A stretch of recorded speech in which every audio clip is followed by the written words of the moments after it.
이거 입은 거 자랑하려고 얼른 왔지. 이게 그렇게 비싼 거라며. 아, 일단 장모님 가시고 얘기하셔요. 에이, 오늘 우리가 이 옷 입고 갔다가 모임 사람들 난리 난 줄 알아요? 지난번에 200만 원짜리라고 했을 땐 안 믿더니 말이에요. 무슨 이런 비싼 잠바가 다 있어요. 따뜻하다 못해 땀이 줄줄 나더라고요. 아이고, 애들이 여기도 사들였나 보네. 등산용 스타일로다가. 아, 이거 아버지가 자주 입으시는 스타일이잖아요. 잘 어울릴 것 같아서 고른 거예요. 가격 상관없이. 저희는 이만 가보겠습니다. 아니, 차라도 드시고 가시지요. 엄마, 그게 아니고 박서방이 그래도 신경 써서 고른 거야. 박서방 핑계 대지 마. 박서방이 골랐다고 해도 네 책임이야. 너조차도 부모 생각을 안 하는데 피 한 방울 안 섞인 사위가 처부모를 신경이나 쓰겠냐? 너는 그냥 그렇게 시댁 식구들만 챙기면서 살아. 양쪽으로 피곤한 척 하지도 말고. 아, 엄마, 왜 그렇게 말해? 나는 너를 이제 우리 집 식구 아니라고 생각하고 살게. 자, 이 잠바 받아. 팔아서 몸조리하는데 보태던가. 오늘 이야기 속 주인공은 61세 선유선 씨입니다. 그녀의 딸과 사위에 관한 이야기입니다. 손 씨는 평생 애지중지 키운 딸이 결혼한 이후 점점 남처럼 느껴졌습니다. 정말 말 그대로 시집을 보낸 기분이었습니다. 당연히 친정 부모보다 시부모에게 조금 더 신경 쓰는 건 이해했습니다. 딸이 힘들지 않을까 걱정은 됐지만 크게 불만은 없었습니다. 그런데 도가 지나쳤습니다. 양가를 똑같이 챙기겠다는 약속은 어디 가고 친정엔 형식적인 연락만 남았습니다. 딸과 사위는 도움이 필요할 때만 손씨 부부를 찾았고 정작 효도는 사돈 쪽에만 했습니다. 손씨 부부는 자식에게 기대는 것도 조심스러워졌습니다. 이럴 줄 알았으면 차라리 빈손으로 시집 보낼 걸 그랬습니다. 결혼 준비로 퍼준 돈이 아깝게 느껴졌고 그 돈으로 노후나 더 챙겨둘 거라는 후회가 밀려왔습니다. 부부는 더는 자식에게 퍼주기만 하는 바보 노릇은 그만하기로 했습니다. 딸과 사위가 사돈에게 몇백만 원짜리 명품 패딩을 선물하고 자신들에겐 등산용 점퍼 하나 건넨 뒤로는 말입니다. 손씨 부부에겐 딸만 둘이 있었습니다. 과거엔 아들을 하나 더 낳아야 한다는 말도 들었지만 이제는 딸 둘이 있는 집이 더 부럽다는 세상이었습니다. 손 씨의 딸들도 참 살가웠던 때가 있었습니다.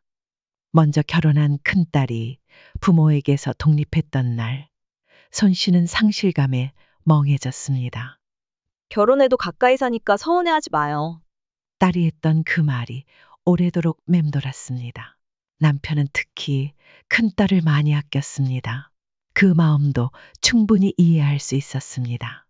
그리고 큰딸은 그런 남편을 다독이며 위로했고 자주 올게요 라는 말도 덧붙였습니다. 딸의 말처럼 신혼집이 멀지 않아 다행이라고 생각했습니다. 따로 살 뿐이지 보고 싶으면 언제든 볼 수 있으니까요.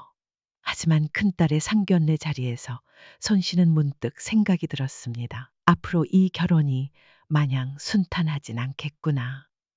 우리가 자식은 하나지만 그래도 기똥차게 키웠어요. 동네 사람들한테 물어보면 다 알아요. 동네에서 서울로 대학 간 애는 얘밖에 없다니까요. 아내, 참 반듯하게 잘 키우신 것 같아요. 그리고 이런 효자 없어요. 요즘 세상 아무리 바뀌어도 말이에요. 효도가 가장 큰 덕목이잖아요. 흐뭇하게 웃으며 사위를 바라보던 안사돈. 칭찬에 쑥스러워하던 사위를 바라보며 손 씨는 엉뚱한 생각을 하고 있었습니다. 예전엔 효자가 장점이었지만 요즘엔 피해야 할 유형이라는 우스갯소리도 있지. 그런 말이 있다는 걸 안사돈은 모르는 눈치였습니다. 사돈 내외는 손 씨 부부보다 10살은 더 많았고 말투나 태도에서도 옛 방식을 고수하고 있다는 게 느껴졌습니다. 요즘은 다 반반씩 한다잖아요. 젊은 사람들이니까 우리 때랑은 또 다르죠. 아, 그렇죠. 요즘엔 집이나 뭐 그런 거 다 남자가 해가는 시대는 아니니까요. 결국 반반씩 하기로 했습니다. 자식들이 모아둔 돈에 양가 부모가 조금씩 더 보태 신혼집을 마련했습니다. 작은 딸도 아직 결혼 전이었기에 부담은 더 컸습니다. 그래도 요즘 세상에 남자가 다 해오는 시대는 아니니 상대가 하자는 대로 따르기로 했습니다. 괜히 내 자식 기죽이기도 싫고 서로 부담 나누는 게 낫지. 그런데 결혼식 때도 느꼈지만 사돈네는 꽤 까다로운 사람들이었습니다. 자식이 하나라 그런지 효에 대한 집착이 남달랐고 결혼 후에도 주말마다 딸 부부를 불러냈습니다. 딸의 신혼집과는 1시간쯤 떨어진 거리였습니다. 희신이, 너희 내일 뭐 하니? 아빠가 오랜만에 얼굴 보고 싶대. 지금 시댁 와 있어요. 지난주에 다녀왔잖아요. 김장하신다고 해서. 아, 지난주에 한 거 아니었어? 아니요. 지난주엔 뭐 준비한다고만 하셨고요. 손 씨는 잠시 말을 잇지 못했습니다. 고생이 많네. 작게 한숨을 내쉬었습니다. 사위와 함께 있는 것 같아 더는 하소연도 못했지만 가슴이 눅눅하게 답답했습니다. 딸의 목소리에서도 피곤함이 묻어났습니다. 잘 다녀올게요. 다녀와서 연락드릴게요. 알겠어. 전화를 끊자 옆에 있던 작은 딸이 물었습니다. 또야? 어떻게 3주 연속으로 시댁이야? 무서워서 결혼 못하겠다. 김장 때문에 그런 건데 뭘? 작은 딸은 혀를 찾고 고개를 절레절레 저었습니다. 사실 손 씨도 마음이 편치 않았습니다. 직장 다니는 딸을 주말마다 불러들이는 시댁이 못마땅할 수밖에 없었습니다. 하지만 다 큰 딸 뒤를 따라다니며 사돈에게 따지듯 말할 수도 없는 노릇이었습니다. 결혼 후 석 달쯤 지나서야 겨우 딸 얼굴을 볼 수 있었습니다. 갑자기 어쩐 일이야? 오랜만에 시간 나서요. 원래는 시댁에 가야 했는데 박서방 출장 갑자기 잡혔어요. 잘 됐죠? 그러네. 장 보고 나서 오랜만에 집에서 같이 밥 먹자. 장을 보러 나가려던 참에 딸에게 연락이 왔습니다. 20분 거리인데도 얼굴 보기가 이렇게 힘들 줄은 몰랐습니다. 딸은 손 씨가 장 보는 마트까지 쫓아왔습니다. 같이 살 땐 자주 함께 가던 곳이었습니다. 진짜 오랜만에 보는 것 같네. 그러게. 이렇게 안 보고 산 적이 없었는데. 잠깐의 반가움도 잠시 딸은 카트를 밀며 물건을 고르다 말했습니다. 엄마 이거 시어머니가 필요하다고 하셨어요. 에어프라이기. 고구마 구워 드신다고 하셔서 하나 사다 드리려고요. 금방 갈 텐데 안 힘들어? 당연히 힘들어. 박서방한테 말 좀 해봐. 어떻게 그렇게 자주 시댁만 챙겨? 얘기해봤어. 그걸로 맨날 싸웠어. 이제는 지쳤어. 자기가 집안일 더 하겠대. 자기 부모님한텐 그냥 껌뻑 죽으니까. 그날 딸은 손 씨 가족과 저녁 식사를 함께 했습니다. 조금은 어색했던 식사 자리였지만 오랜만에 마주한 얼굴만으로도 손 씨는 기운이 났습니다. 식사를 마치고 집으로 돌아가기 전 딸은 조심스럽게 말을 꺼냈습니다. 아무래도 단순히 사위가 출장 중이라서 딸이 온 것만은 아닌 듯 했습니다. 사실은 이번에 시부모님 이사하시기로 했어요. 그래? 사시던 데가 오래되셨나 보네. 워낙 오래된 주택이었잖아. 이제는 두 분이만 사시니까. 시내 쪽으로 옮기셨어. 아, 그랬구나. 우리도 좀 보태기로 했어. 뜻밖의 말에 손 씨는 딸을 바라보며 놀라움을 감추지 못했습니다. 결혼하면서 가진 돈은 이미 신혼집 마련에 썼을 텐데 여유 자금이 있을 리 없다고 생각하고 있었습니다. 너희가? 그 돈은 어디서 나서? 집 대출 받았어. 그 말에 손 씨는 더 놀랐습니다. 사돈네가 그 정도 여유도 없이 아들 결혼을 시킨 건가 싶은 마음이 들었습니다. 게다가 대출까지 받게 해놓고도 왜 반반이라는 형식을 그렇게 강조했던 건지 기가 막혔습니다. 잘 살라고 부모가 지원해준 돈인데 그걸 도로 가져간다니. 엄마한테는 말해야 될 것 같아서. 그래서 그걸 그렇게 하기로 했어? 응, 이미 대출 받았어. 손 씨는 말을 잃었습니다. 대출을 1억이나 받았다는 말에 어이가 없었고 이어지는 말은 그야말로 뒷목을 잡게 했습니다. 그리고 매달 50만 원씩 용돈 드리기로 했어. 이번 달부터. 용돈은 또 왜? 어머님, 아버님 수입이 없으시잖아. 연금만으로는 생활이 빠듯하니까. 순간 손 씨는 이 결혼이 사기 결혼은 아닌가 하는 생각이 들었습니다. 반반이라는 말 자체가 알고 보니 손 씨 부부에게 최대한 부담을 떠넘기기 위한 장치였던 건 아닌지. 근데 박서방 외동아들이잖아. 어차피 그 집 나중에 우리 거 되는 거니까. 아깝다고 생각 안 하기로 했어. 엄마 아빠도 나중에 연세 드시면 똑같이 우리가 용돈 드릴 거야. 혹시라도 엄마 서운할까 봐 미리 얘기하는 거야. 딸은 마치 이해하라는 듯 사돈 쪽 편에 서서 말을 이어갔습니다. 손 씨는 그 상황이 딸에게 너무 불공평하다고 느꼈지만 차마 그 말을 꺼내지 못했습니다. 딸도 바보는 아닐 터. 사위와 충분히 상의하고 결정했을 거라 생각했습니다. 게다가 이미 집값을 보태준 돈도 손 씨의 손을 떠난 뒤였습니다. 딸 부부가 그렇게 결정한 이상 이제 와서 왈가왈부할 수는 없었습니다. 그리고 무엇보다도 딸 마음이 더 힘들 거란 걸 알기에 부담을 더 얹고 싶지 않았습니다. 그러던 중 1년쯤 지나 딸이 임신을 하게 됐습니다. 하지만 그렇게 사람을 불러다 부려먹던 사돈네는 정작 병원비며 산후조리원비 한 푼도 내주지 않았습니다. 결국 손 씨가 그 모든 것을 챙겨야 했습니다. 임산부에게 좋다는 음식은 늘 챙겨서 보냈습니다. 그리고 딸이 출산했을 때는 딸과 사위의 부탁에 따라 손 씨가 몸조리를 도와주기 위해 한 달간 딸 집에 머물렀습니다. 그런데 그때도 안사돈은 매주 자식 집을 찾아왔습니다. 손 씨가 이미 집에 있다는 걸 알면서도 불편함이라는 건 전혀 모르는 사람 같았습니다. 아직 아이가 태어난 지 2달도 채 안 된 때였는데 얼마나 자주 드나드는지 셀 수도 없을 지경이었습니다. 근데 엄마, 차라리 이게 나아. 그나마 엄마가 여기 있으니까 시어머니가 직접 오시는 거지. 아니었으면 우리 보고 아기 데리고 오라고 하셨을 거야. 애가 100일도 안 됐는데 그런 건 신경도 안 쓰셔. 불편해도 엄마가 좀 참아줘. 애미야, 아기 분유 먹이게 분유 좀 타와. 손수건에 따뜻한 물도 묻혀오고 여기 목에 뭐가 묻었네. 출산한 지 얼마 되지도 않은 딸을 이렇게 부려먹는 안사돈을 보며 손 씨는 속이 끓어올랐습니다. 그 와중에 소파에 앉아 휴대폰만 들여다보고 있는 사위는 정말 얄밉기 짝이 없었습니다. 박서방, 분유 좀 타줘요. 내가 손수건은 적셔 올게요. 일어나려던 딸을 말리며 손 씨가 사위에게 말했지만 그 순간 안사돈이 도끼눈을 하고 손 씨를 쳐다봤습니다. 남자가 그런 걸 어떻게 해요? 눈끝만 맞추면 되는데요, 뭘. 제가 타올게요. 딸이 서둘러 자리에서 일어났습니다. 그 짧은 신경전조차 불편해하는 딸을 보며 손 씨는 그 이후로 안사돈이 오는 날이면 그냥 가만히 있기로 했습니다.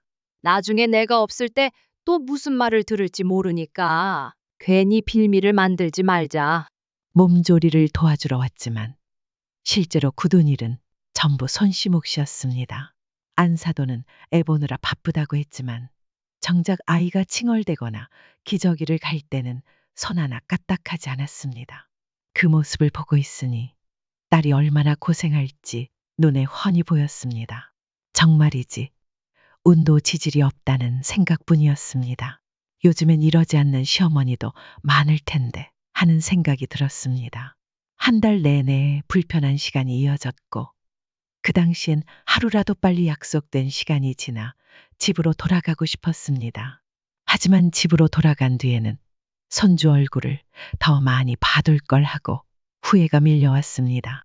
주말에 아이 얼굴이라도 한번 보려 해도 쉽지 않았습니다. 또 사돈네 갔대. 자꾸 부른다는데 어떻게 하겠니? 특히나 손주 얼굴을 아직 제대로 구경도 못 해본 남편의 불만이 컸습니다.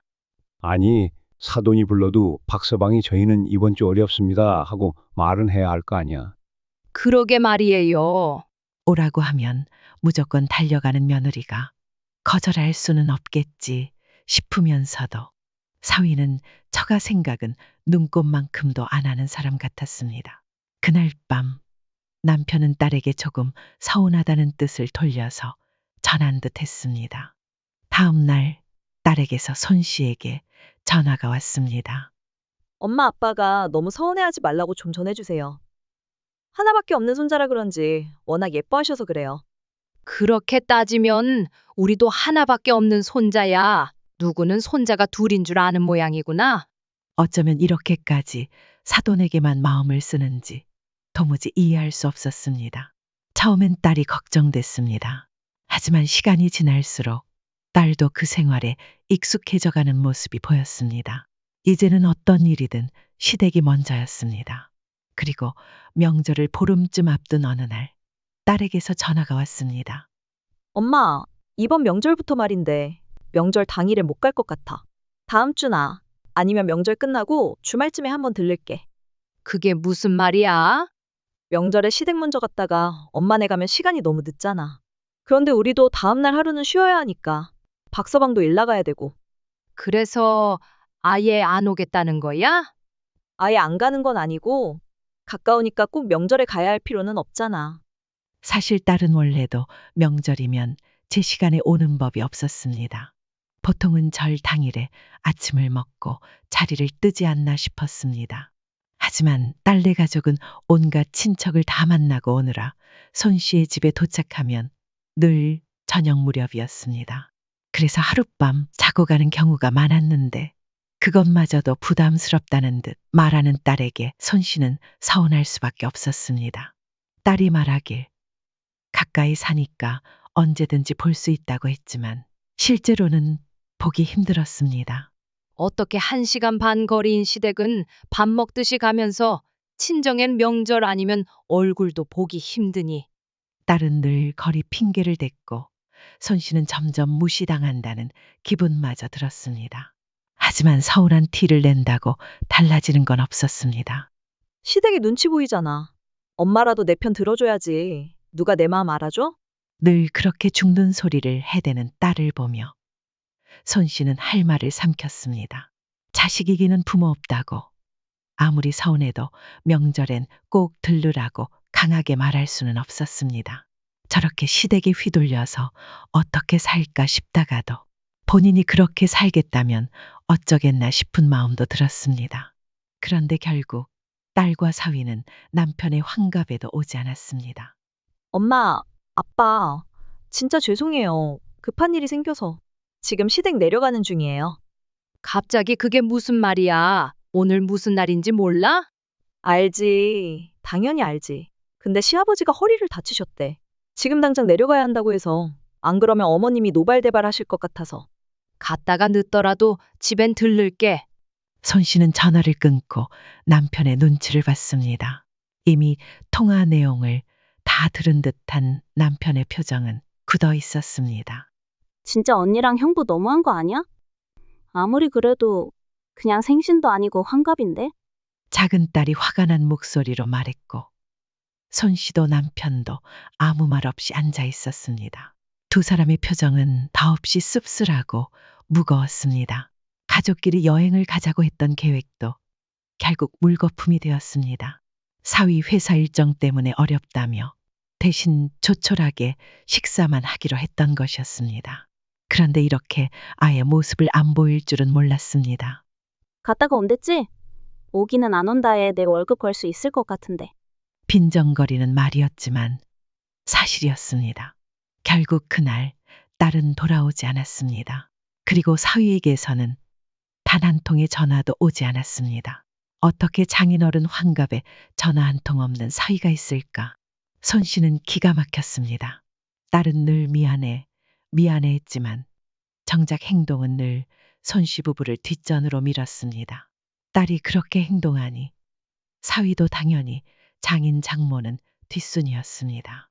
자기 부모만 챙기기에 바쁜 사위를 보며 딸이 아무 생각이 없는 듯한 모습은 더 서운했습니다. 만약 내가 젊었을 때 내 남편이 저랬다면 손 씨는 억울하고 서러워 잠도 못 잤을 겁니다. 왜 내 부모는 똑같이 안 챙기냐며 화냈을 테지요. 늘 둘만 잘 살면 됐다고 생각했지만 손 씨도 사람인지라 마음이 아팠습니다. 딸을 키워서 그냥 남의 집에 줘버린 것만 같았습니다. 이제는 손 씨의 딸이 아니라 그저 박 씨 집안의 며느리 역할만 하는 사람처럼 느껴졌습니다. 그리고 몇 달 뒤 작은 딸도 이사를 했습니다. 이직을 하며 회사가 멀어졌고 나이도 찼으니 독립하겠다고 했습니다. 그리하여 손 씨의 집에는 이제 부부 둘만 남게 되었습니다. 큰딸은 원래 오질 않았고 작은 딸도 이직 후에는 일이 바쁘다며 주말에도 얼굴 보기가 힘들었습니다. 품에 넣고 키우던 자식들이 모두 곁을 떠나자 남편은 유난히 쓸쓸해했습니다. 그러던 어느 날 손 씨가 길을 걷다 발을 헛디뎌 넘어지는 일이 있었습니다. 땅을 짚으려 했지만 중심을 잃고 엉덩이부터 떨어졌는지 엉치뼈에 금이 갔습니다. 팔이나 다리를 다쳤으면 깁스를 하고 지내면 될 일이었지만 엉치뼈를 다치니 일상생활 자체가 힘들어졌습니다. 자리에서 일어나는 것조차 마음대로 되지 않았습니다. 나가면 당신 혼자 어떻게 해? 그래도 가야지 어쩌겠어. 희원이한테 전화해 봤어? 전화해봤는데 제주도로 출장 간대. 조금은 나아졌지만 여전히 곁에서 누군가 도와줄 사람이 필요했습니다. 당장 주말 동안 남편이 시골에 다녀와야 하는 일이 생기자 혼자 있어야 하는 손 씨를 두고 남편은 걱정이 많았습니다. 밥도 챙겨 먹고 화장실도 가고 해야 할 거 아니야? 화장실은 갈만해. 밥은 몰라. 알아서 해볼게. 그렇다고 당신 안 갈 수도 없잖아. 그럼 희신이한테 내가 전화해 볼게. 수연이 데리고 와서 여기 하루만 있으라고 하면 되잖아. 주말인데 일도 안 할 텐데. 작은 딸도 일이 안 된다고 했고 결국 부탁할 수 있는 사람은 큰딸뿐이었습니다. 하지만 남편의 전화를 받은 큰딸은 단번에 거절했습니다. 시부모님 오시기로 했어요. 이번 주말에. 일요일에 시아버지 생신이지. 아빠가 일요일 아침 일찍 올라오니까 토요일에 와서 일요일 아침에만 비워도 되잖니. 안 돼요. 시부모님이 토요일 오후에 오시는데. 전 그러면 토요일 저녁까지만이라도 있으라는 거예요? 딸은 짜증 섞인 한숨을 쉬며 말을 이었습니다. 아, 아빠. 나 진짜 스트레스 받아요. 상황이 안 되잖아요. 시부모님 오시는데 어떻게 며느리가 집에 없어요? 아빠는 내가 또 뭐라고 듣는 거 보고 싶어요? 너는 네 부모는 안 중요하냐? 그게 아니라 우리 어머니 유별나신 거 아빠도 알잖아요. 그냥 원하는 대로 해드리는 게 편해요. 괜히 갔다가 또 잔소리 듣는다고요. 정말 기가 막혔습니다. 자기 아버지 환갑에도 시아버지가 허리를 다쳤다며 오지 않았던 딸이었습니다. 같은 상황이 되자 딸은 기가 막히게 정반대의 선택을 해버렸습니다. 그동안 손 씨 부부는 딸이 곤란해질까 싶어 나 몰라라 해도 그냥 가만히 있었습니다. 안 그래도 시부모에게 시달리는 딸이 친정 부모까지 짐이 되는 건 막고 싶었습니다. 하지만 해도 너무했습니다. 딸도 야속했지만 그 마음을 말로 꺼낼 수 있을까 싶었습니다. 차라리 속상해하면서 미안해하면서 말했다면 또 한 번 마음을 다잡고 이해해보려 했을 겁니다. 하지만 짜증스럽게 귀찮다는 듯 말하는 딸을 보니 손 씨는 그저 부모가 쉬운 존재였다는 사실을 뼈저리게 깨달았습니다. 서운하게 대해도 함부로 말해도 화내지 않는 사람, 그게 바로 손 씨 부부였습니다. 여보, 그냥 끊어. 나 혼자 있을 수 있어. 평소 같았으면 한마디 더 했을 남편도 그날은 조용히 전화를 끊었습니다. 보다 못해 큰딸을 더 아끼던 남편이었기에 실망은 더 클 수밖에 없었습니다. 그 뒤로 손 씨 부부는 한동안 큰딸에게 연락하지 않았습니다. 가뭄에 콩나듯 간간히 큰딸에게서 전화가 오면 시큰둥하게 전화를 받았습니다. 그런 손 씨 부부의 마음을 딸도 알고 있었을 것입니다. 하지만 딸은 전화만 할 뿐 집에 찾아오지는 않았습니다. 사위는 더더욱 그랬습니다. 그렇게 몇 달이 흘렀습니다. 그러던 어느 날 갑자기 큰딸이 찾아왔습니다. 사위와 함께였습니다. 정말 오랜만에 보는 딸네 가족이었습니다. 손자의 얼굴도 까먹을 지경이었죠. 어쩐 일이야? 연락도 없이. 아, 백화점 갔다가 엄마 아빠 생각나서 잠바 좀 샀어. 뜬금없는 말이었습니다.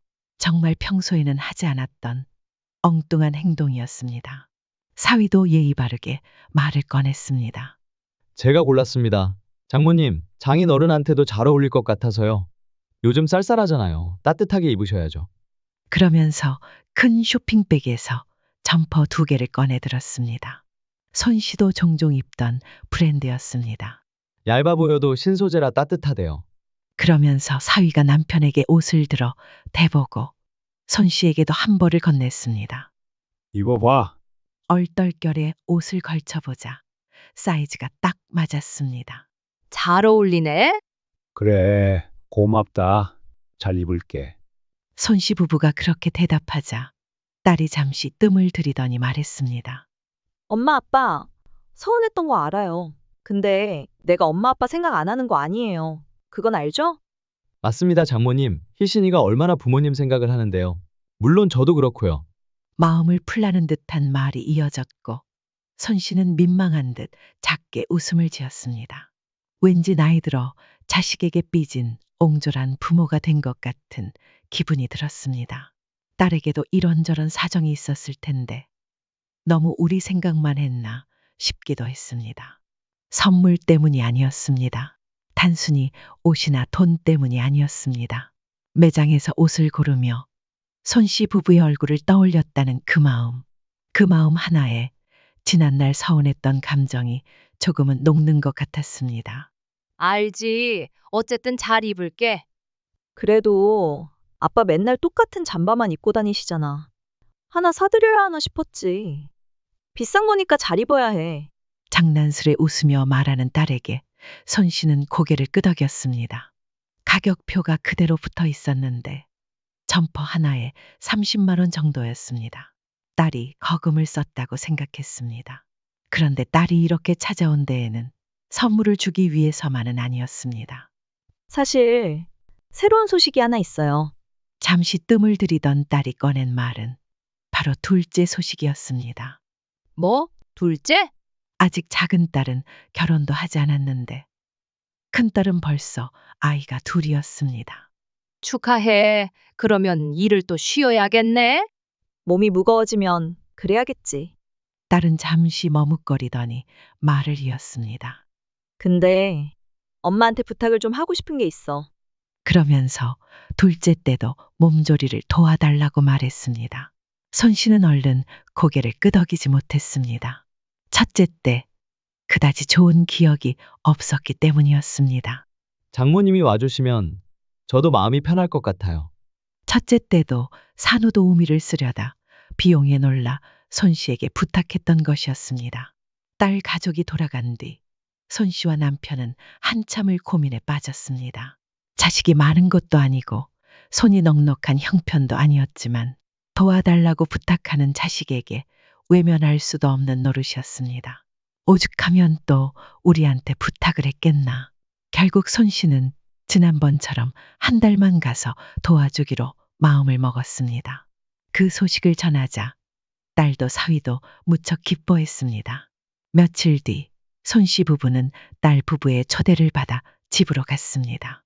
딸네 집에서 식사를 함께하는 건 처음 있는 일이었습니다. 엄마 아빠. 그 옷 입고 오셨네? 어때요? 따뜻하죠? 그러더라. 식사 준비해놨어요. 얼른 오세요.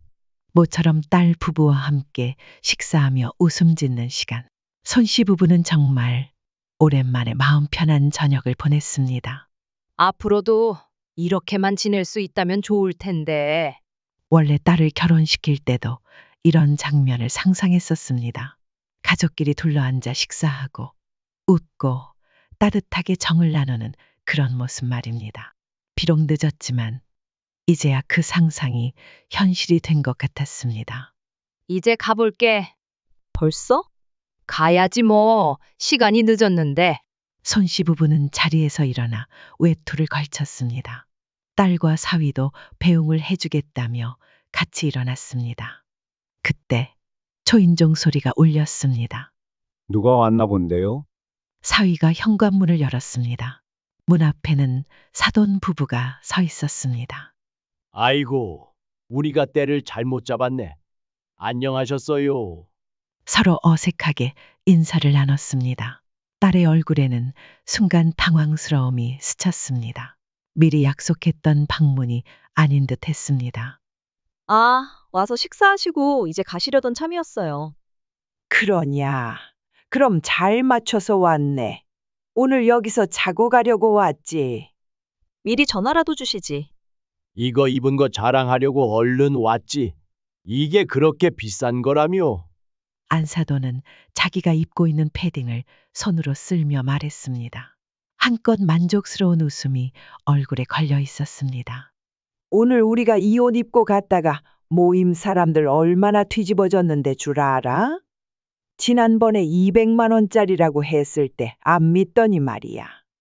무슨 이런 비싼 잠바가 다 있냐? 따뜻하다 못해서 땀이 줄줄 나더라.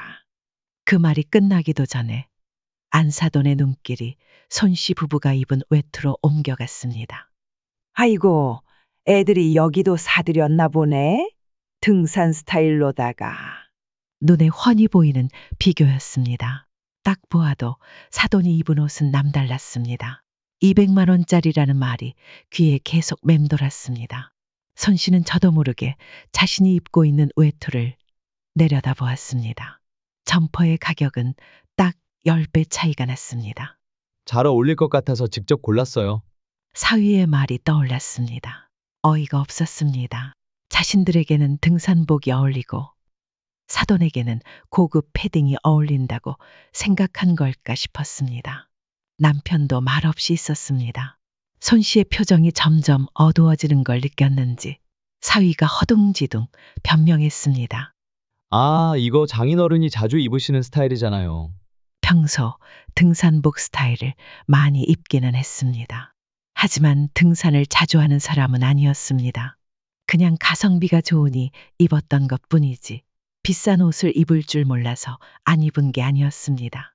딸도 사위도 그걸 모를 리 없었습니다. 아니, 설령 몰랐다 하더라도 이런 식의 차별은 이해할 수 없었습니다. 사돈에게는 두 벌에 400만 원을 쓰면서 친부모에게는 두 벌 다 합쳐도 60만 원짜리 외투. 그건 그냥 선물이 아니었습니다. 딸 부부에게 손씨 부부의 위치가 어디쯤인지 딱 알려주는 표시 같았습니다. 저희는 이만 가보겠습니다. 아니, 차라도 드시고 가시지. 손씨 부부는 말을 더 잇지 않고 서둘러 집을 나섰습니다. 딸이 급히 따라 나왔습니다. 엄마, 그게 아니고 박서방이 그래도 신경 써서 고른 거야. 박서방 핑계대지 마. 박서방이 골랐다고 해도 네 책임이야. 너조차도 부모 생각을 안 하는데 피 한 방울 안 섞인 사위가 처부모를 신경이나 쓰겠니? 어쩌면 사람 마음이라는 게 이렇게도 물질적인 걸로 떨어질 수 있다는 게 신기했습니다. 마음은 눈에 보이지 않지만 물건의 가치는 너무도 선명하게 눈에 보였습니다. 그 순간 손씨는 딸 부부가 어떤 마음으로 자신들을 대하는지 뼈저리게 실감할 수 있었습니다. 그리고 그게 사람의 마음과 연관이 없을 리 없었습니다. 딸의 마음은 딱 그 정도였던 것입니다. 그걸 모르고 자식을 붙들고 있었던 것이 결국 손씨의 잘못이었습니다. 너는 그냥 그렇게 시집 식구들만 신경 쓰면서 살아. 양쪽으로 피곤해하지 말고. 이런 대접을 받을 때마다 상처받고 섭섭해하고 다시 마음을 풀고 이제는 더는 그러고 싶지 않았습니다. 몸조리? 너희 시부모한테 맡기던지 퍼줬던 돈 돌려받아서 사람 쓰던지 알아서 해. 아, 엄마, 왜 그렇게 말해? 나는 이제 너를 우리 집 식구 아니라고 생각하고 살게. 자, 이 잠바도 도로 가져가라. 팔아서 몸조리 하는데 보태던가? 손씨 부부는 입고 있던 외투를 벗어 딸 앞에 내던지듯 두었습니다. 엄마, 장모님, 사위가 뒤늦게 나와 사과했지만 손씨 부부는 말없이 등을 돌렸습니다. 앞으로는 더는 볼 일이 없는 얼굴일지도 몰랐습니다. 그렇게 돌아서고 나니 오히려 마음이 시원했습니다. 지난날 받은 서운함에도 불구하고 둘째를 봐주려고 했던 바보 같은 자신이 원망스러웠습니다. 이제는 그런 바보짓을 반복하지 않을 생각이었습니다. 자신의 팔자를 스스로 꼰다. 딸에게 손씨는 더 이상 해줄 것이 없었습니다. 그렇게 시집 식구 떠받들고 살다 보면 언젠가는 후회할 날이 오겠죠. 하지만 그때까지 부모가 그 자리에 남아 기다려줄 수 있을지는 이제 미지수였습니다. 손씨 부부의 사연은 여기까지입니다. 자식 잘 되라고 아낌없이 퍼주고도 외면당한 부모님의 마음, 여러분은 어떻게 느끼셨나요? 딸과 사위의 행동 이해가 되셨나요? 아니면 손씨 부부처럼 서운하고 억울한 마음이 드셨나요? 여러분이라면 이런 상황에서 어떻게 대처하셨을지 댓글로 여러분의 생각을 들려주세요. 혹시 오늘 이야기가 공감되셨다면 구독과 좋아요 눌러주시고요. 다음에는 더 깊이 있는 이야기, 더 공감 가는 사연으로 찾아뵙겠습니다. 감사합니다.